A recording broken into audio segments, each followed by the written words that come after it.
Leslie, yashirin snayper Vance xonadonining asrab olingan qizi. Leslie Vance oilasida o'sgan.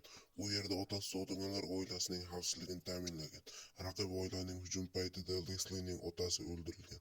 Hujumchilar Vance oilasiga yaqinlashganda Leslie otasining qora uzun miltig'ini olib, marhum otasining topshirig'ini bajargan. Leslie o'qlarni ketma-ket otib, har bitta qotilni o'ldirganda uning yuzlaridan yosh oqar va ko'z yosh raqib oilaning oxirgi odamlarini o'ldirganda paydo bo'ldi.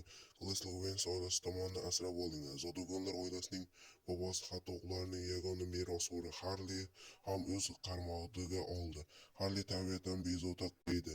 U sehrgarlikda iste'dodli. Vance oilasiga muammo tug'dirish uchun foydalanardi.